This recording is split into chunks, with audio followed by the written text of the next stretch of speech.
Hello ladies and gentlemen, thank you for clicking on this next video from Rank the Movies. I am Martin Prevost, and this week we got a little something different for you again. Last week we talked Shining. This week we're talking Marvel Cinematic Universe. That's right, we're talking about all of it. We're going to rank the entire Marvel Cinematic Universe that is out right now. Meaning Black Widow is not part of this ranking, as it has not released at the time of this video is being created, filming. Words. Alright, so I'm going to run down the entire thing. Every last Marvel Cinematic Universe movie. Here's the thing. I'm not going to go in depth in the plots. Just because there are so many of them, it's going to get to be a lot. I'm going to hit some high points, some low points, and then move on to the next one. So hopefully, we can keep this video shorter than what it could be with this many damn movies. Alright, so, first and foremost, we gotta start with the lowest of the low. Movie number 23, Iron Man 3. Now, I don't like this movie. This is my least favorite of all the Marvel movies, for the simple reason that I never got into it. I've watched it multiple times, and at no point have I ever went, man, I love Iron Man 3 so much. No. I always go, well, I guess I'm up to Iron Man 3. I'm gonna watch it now. It is such a low point for me. I didn't think the plot was all that good. I didn't care for the villain of this movie. Even with the Mandarin switch that they do, I feel like the replacement, who actually turned out to be the villain, still wasn't a great choice. And I would have loved any other main Marvel villain to step out and be the villain. I would have loved that. And instead, we've got Aldrich Killian, who was a B villain the entire movie. He became an A villain. It wasn't worth it. Iron Man 3 never clicked with me, and honestly, I'm just not a huge Iron Man fan, and this movie didn't help anything. And that's why it made the bottom of the list. Number 22, Thor: The Dark World. Now, this one, it's more just a bland, I didn't really like, oh my god, this was such a good movie. It was there. There's nothing about this movie I genuinely dislike. I just think it's just kind of a boring movie. It's just there in the cinematic universe. It's there in the scope of everything. And I would just much rather have them just made it more interesting. Made it better. They fixed this with Thor Ragnarok. I think Thor had a really interesting story. And look, Thor: The Dark World, it doesn't improve on any of that. So it's just kind of a blah movie. Number 21. Avengers: Age of Ultron. Again, I feel like this movie tried to do too much. It tried to push too much forward and not actually be a movie. Ultron, James Spader as Ultron was amazing. That was perfect casting. That was great. I wish the movie focused more on Ultron than preparing us for the Infinity War. That's what I wish it did. Because you had Thor in the cave, and that's all about Infinity War. And it's bringing in the new characters, the Scarlet Witch, and the Vision, and Quicksilver. So all of a sudden, the amount of time we have to tell this story is getting stretched so far, and it doesn't quite work in this one. They do fix it in later installments of the Marvel Cinematic Universe where there are a ton of characters, but in this one, they had to develop, they had to create so many characters that I think it just got lost in the shuffle. Number 20. Captain Marvel. Again, I wasn't super impressed with this one. To me, it was pretty average of a movie, which puts it in the low ranking. Because there are so many impressive Marvel movies out there, I didn't take anything away from this movie that I really enjoyed. Brie Larson did a fine job as Captain Marvel. It was a good movie, but again, I didn't really get hyped for it. I thought the de-aging on Sam Jackson looked nice. I thought the Cosmic Cube was kind of shoehorned in and unnecessary. But it is what it is. All in all, it's a decent movie. Number 19, Doctor Strange. Again, I enjoyed Doctor Strange. I like this movie. And to me, it's just not that memorable of one. It's good in all of its elements. Benedict Cumberbatch plays Doctor Strange very nicely. I think it probably has the weakest villain in the entire Marvel Cinematic Universe. Dormammu isn't the villain. He's not there until the very end of the movie. The objective is to summon him, meaning we have the villain, whose name even, blanks on me right this second while I'm talking, and he's just not that interesting.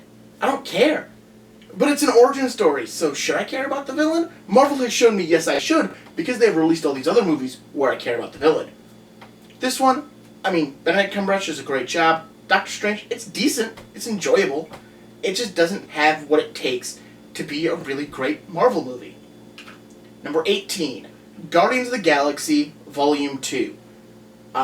You'll see later in the list, Guardians of the Galaxy is a great movie. So the sequel, it's trying to either do the same or surpass what the first one did. I don't think this one succeeded in that. Again, it's not bad. It's not a bad movie. I compare all Marvel movies now to Iron Man 3, because I hate Iron Man 3. Iron Man 3 is trash.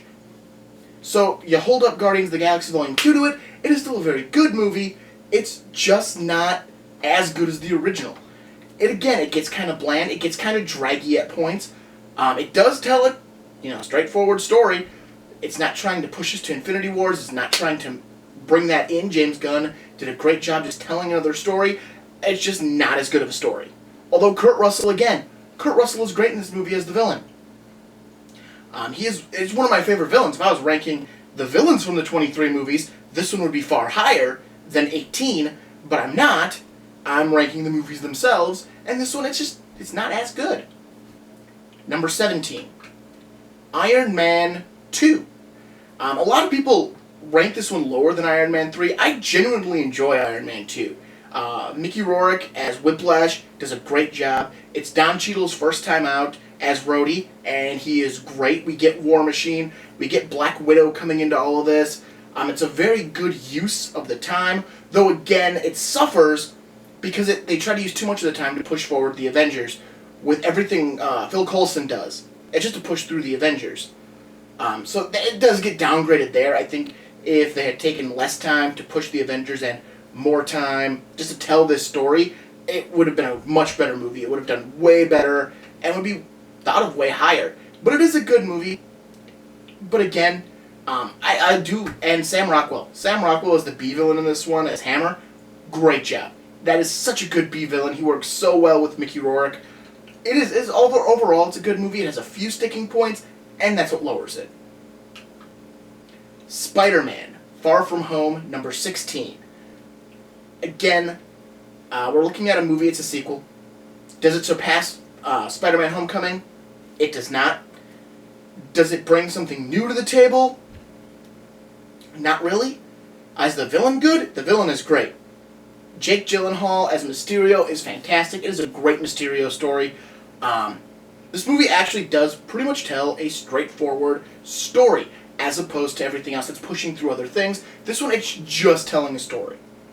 They do hint at what's happening because it's post-Infinity War. It's the first post-Endgame movie that was released, so it hints at all of that. And we're not getting another post-Endgame movie until late this year, early next year, because Black Widow is a pre-Endgame movie.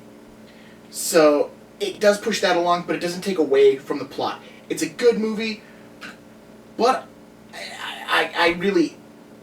We're kind of middle-y of the list here, so it's a good movie, but it's nothing super spectacular. Number 15, Thor. This one has amazing visuals. Just that by itself raises this one higher than Thor Ragnarok, because Thor Ragnarok is the same visuals. Oh, these are amazing visuals! These are the exact same visuals I've already seen. Nobody cares. It's like Jurassic Park and the Lost World Jurassic Park. Jurassic Park has amazing visuals. The Lost World Jurassic Park has the same amazing visuals. Nobody cares! But it has amazing visuals. You get Loki for the first time. You have Chris Hemsworth stepping on stage as Thor. Obviously, from the Phase 1 of Marvel, basically all the introductory movies, this is my least favorite of them all. I still really like the movie. It's just, there is something about the way they wrote Thor in those first couple of movies that it just wasn't as good. Because he wasn't as lively as everyone else. In a universe where basically everyone is smarmy assholes, when you get one that isn't, it's just hard to see. It's hard to watch. They fix it with Captain America, who also doesn't fall into that stereotype, but I don't think they got it with Thor. I think they eventually get it there because they just make him into a smarmy asshole with everyone else, which works, but I don't think they got there yet. But Thor, it's a good movie. Number 14, Ant-Man and the Wasp. Again, I genuinely enjoy this movie. I like the fact it has no real villain in it, that you get through this movie and it really is about helping someone. That the villain is only doing what they're doing because they absolutely need to. And if they end up actually kind of joining our heroes by the end as at least allies, people they're not trying to beat up, I think it does a good job with that. I think it's a good continuation. I prefer Ant-Man far more to Ant-Man and the Wasp, but it's still a very good job. Paul Rudd is still a very good job with does a great job with Ant-Man. Michelle Pfeiffer coming in as the Wasp is also a very good casting choice. You can't go wrong with Ant-Man and the Wasp. Number 13, Black Panther. What's to say about Black Panther? It's a visually stunning movie. Wakanda looks amazing in this movie. Again, when they make Black Panther 2, all those visual stunningness isn't going to matter if they don't make them better. But in this one, it is visually stunning. It is one of those movies where the villain just has to be a ripoff of our hero, as although Killmonger is a villain in the comics, he generally doesn't have the Black Panther suit. So it's just him fighting himself, and we'll cover more movies where it's just the hero fighting a villainous version of themselves. This is the weakest of all those, but it's still a good movie. I think Killmonger would have been a great villain all the way through if he never got that Black Panther suit. If he was just a match for Black Panther by himself, like he was just that athletic, he was just that good of a soldier, that the suits didn't matter, that the suit just didn't matter, he didn't need it, and I think that would have really raised this movie up higher. But the fact that they went with we're gonna have Black Panther fight himself, it's an angle to go with. I think this one doesn't quite hit the nail on the head. Number 12, Iron Man. Well, I already said I don't really care for Iron Man. This is the highest Iron Man solo film on this list, given the fact it's at number 12. What do I think? It's the first Marvel movie. You can't compare it to anything else, because it's the first. They didn't know what they were doing. They were just making a movie, and they made a good movie. They made a quality movie that had a couple of through lines built into it, so they could expand and do more, which they did. And overall, it's a decent movie. Again, you get the villain. It's Iron Man fighting evil Iron Man, and the Ironmonger, who's just a much more beefy version of Iron Man. It works. It's a good idea. I'm glad they stepped away from that. Although Whiplash, again, much like in Iron Man 2, Whiplash ends up very similar. Ends up being an evil Iron Man, so Marvel really likes that idea.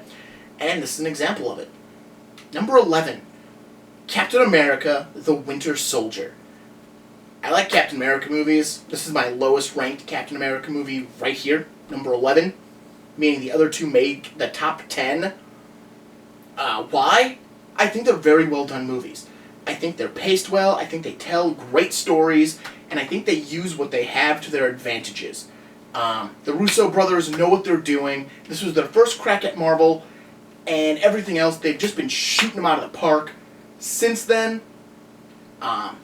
Winter Soldier really doesn't have a lot that makes you go, I wish they would have done that differently. It introduces characters, it uses characters well, and it tells a very good story. And it's a story we want to hear. Number 10, Avengers, Infinity Wars. My biggest problem with this movie, it's a great movie. Overall, it made number 10, so any problems I have with it really didn't diminish how good of a movie this is. My only problem is there's just too much going on in this movie. You have Thanos, the center of attention of this movie. He is the star of Infinity War. It is Thanos' movie. Everyone else is just supporting characters, but they try to treat them like they're not supporting characters. So you literally have so much going on with so many characters. You never get real development off of any of them. They all just kind of move forward. You get maybe I think the person with the most screen time other than Thanos has like 12 minutes of screen time in this almost 3-hour movie. 12 minutes of screen time to tell whatever piece of the story they need to be involved in. So it is, that's the only problem. It's just so much going on, and it's not streamlined. Had they had all these characters, but only like really focused on a couple, and had the other ones assist like they do with the Captain America movies, I think that would have helped a lot. But it isn't. They had Thor going off into space, and they tried to make that a through line, but then you had the Guardians over here, and they're doing their things, and then you have Tony Stark doing his thing, but his thing is also interjected with a bunch of other people's things, and then you have Captain America's thing, and you have the Wakanda thing, and then you have Thanos. So remember, I just went off in about 5 different directions, but there's still Thanos in the middle of all of this. And that's the problem. They should have had about 3 Thanos and maybe 3 other streams, and I think that would have made the movie a lot more enjoyable and just had everything streamlined better. Again, it's a great movie. Don't get me wrong. It is a great movie. It tells an amazing story. I think, though, it could have been told slightly better. Number 9, Spider-Man Homecoming. This is my favorite Spider-Man movie. Like, even counting the Tobey Maguire and the Andrew Garfield Spider-Man movies, this is my favorite Spider-Man movie. This, Michael Keaton as the Vulture is phenomenal. He does such a good job bringing that character to life. Tom Holland, his first real, like, full-on Spider-Man thing, is so good. He does so good with it. It is just a really good movie. The downside is there really isn't a lot of downside. At this point, we're just pulling hair. Like, there isn't a huge difference between number 9 to, like, number 3 on this list from here on out. Even number 10. There isn't a huge difference. It's mainly opinion, and my opinion is it's number 9. Number 8. Thor Ragnarok. This movie is far and away the best Thor movie out of all 3 of them. Because they went in the humor direction. They tried to bring it more towards Guardians of the Galaxy, because Thor was going to interact with the Guardians in Infinity War.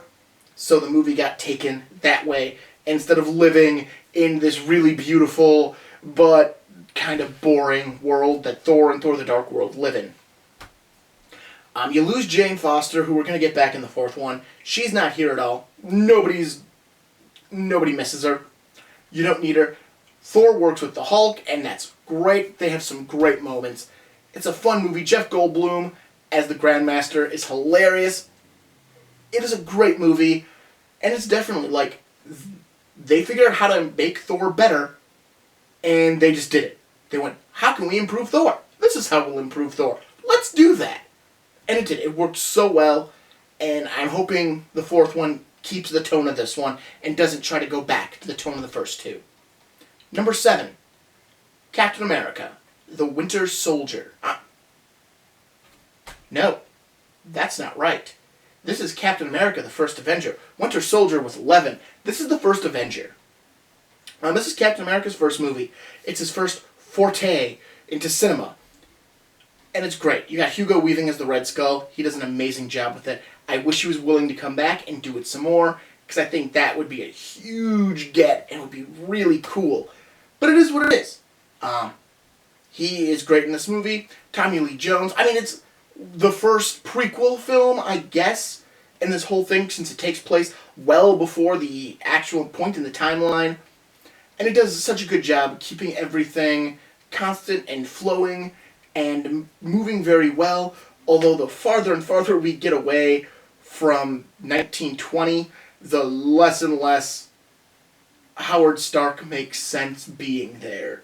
Because again, we're almost 100 years from the start of World War II, which I get it, that was the 1940s was World War II, 1930s, 1940s. But we're almost there. So Howard Stark, I do, like, math bad. Howard Stark had his son very late in life, just because he died in the 90s, and Stark would have been in college, it looked like, from Civil War. So that's the one sticking point, is that, like, Captain America being a World War II frozen soldier. I don't think you can ever take that away, but I think who's with him, those characters will have to get adjusted as time goes on, because eventually it makes less and less mathematical sense. But that's it. Otherwise, it's a great movie. And it's not even the thing I talked about. Doesn't even affect the movie. It doesn't, take the movie away from what it is. It is a great movie, and definitely Captain America is the best series out of all of these. Because I still got one more Captain America movie left, and I'm only at number 7. So here's number 6, The Incredible Hulk. I don't care what people say. I like this movie. This is a good movie. I liked Ed Norton as the Hulk. Mark Ruffalo was a great Hulk. Ed Norton was a good Hulk. I liked Tim Roth as the Abomination. I thought he did such a great job with that role. Again, we get another movie where it's just Hulk fighting an evil Hulk. But at least the evil Hulk is also part evil Captain America. So, there's a little difference, and it doesn't just look like a bulkier Hulk, because the Abomination looks like an abomination.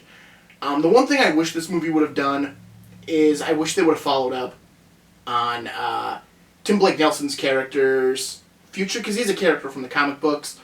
I wish they would have followed that up in a subsequent movie, whether an Avengers movie, or I know it's hard for them to do Hulk movies because of the rights. I would have liked to have seen that still kept and not dropped, just because Ed Norton left. But overall, I really enjoyed The Incredible Hulk. Iron Man was good. Hulk is what brought me into Marvel, going, I want to keep watching some Marvel. This was it. This was the one that brought me in. So, number 6, it's where it deserves. So here we go. Top 5 time. Number 5, Avengers Endgame. If you watched my best of 2019, I liked Endgame. It's a great movie. I don't think it's the picture of Marvel perfection that so many other people have. I think my biggest problem with Infinity War, there were just too many people. I think because of the snap, it fixed its own problem, because then it focuses a lot more on characters, and sometimes it completes a character arc so it can move on. Ant-Man has his character arc, it gets completed, Ant-Man is still there, but he steps back into the background of everything, and more arcs can happen. So they complete an arc to let an arc push forward, which is great. It is done so well. I read something earlier today that Tony Stark's sacrifice at the end of this movie is the greatest sacrifice in Marvel history. Honestly, to me, Tony Stark is the villain of this movie, because he could have saved so many people just by going back, having them reset it to after Thanos' snap, and then just, got married and had his kid anyways. He wasn't losing anything by going back. And just because Spider-Man Far From Home kind of shows people showed back up where they were when they disappeared, it raises the question of people on planes, people on boats, people who were on something that is no longer around. What happened to them? Some people say, well, they had to have gotten set in a safe spot. But we're not shown any of that. We're not openly told any of that. All we're told is they appear where they left. So, and there's also all the other stuff. People who, lost houses.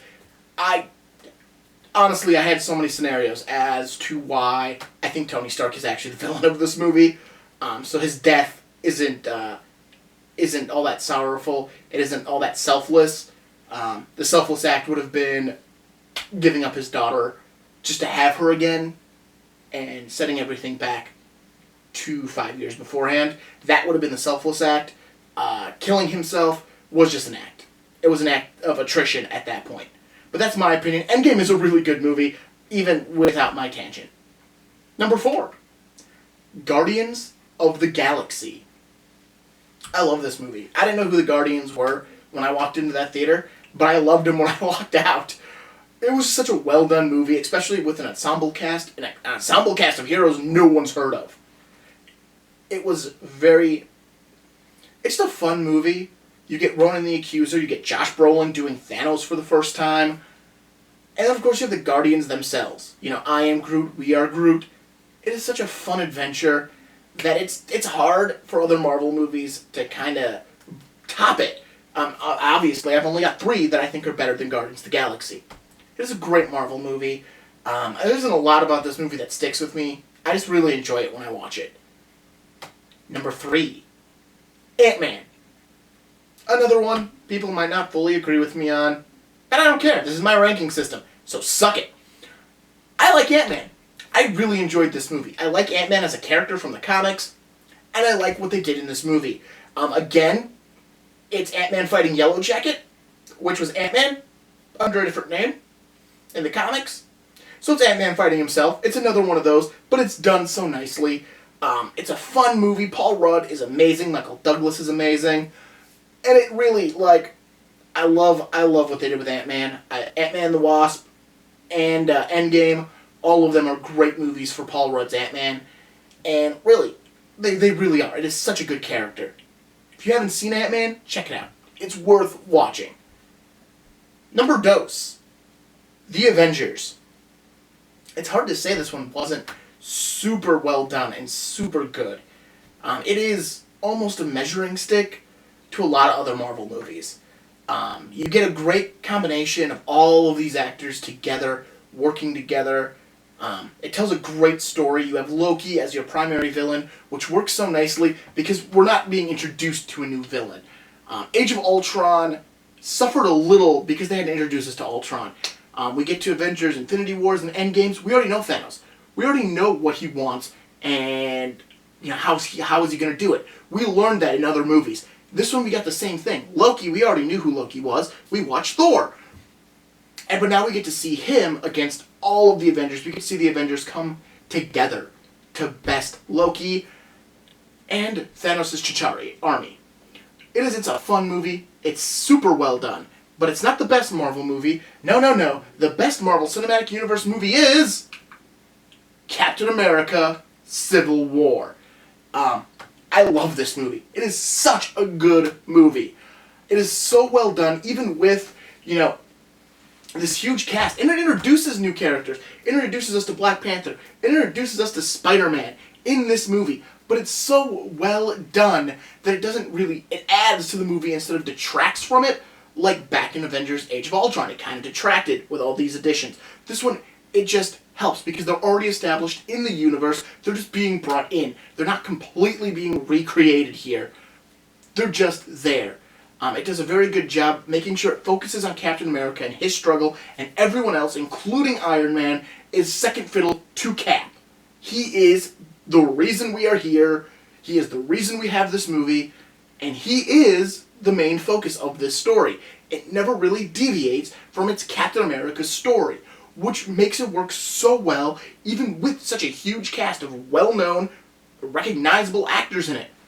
I think this is the measuring stick for the Marvel Cinematic Universe from here on out. Is it as good as Captain America Civil War?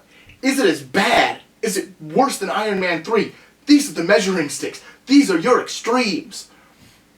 Which is funny because Robert Downey Jr. is in both the extremes. But he can do that because he's Robert Downey Jr.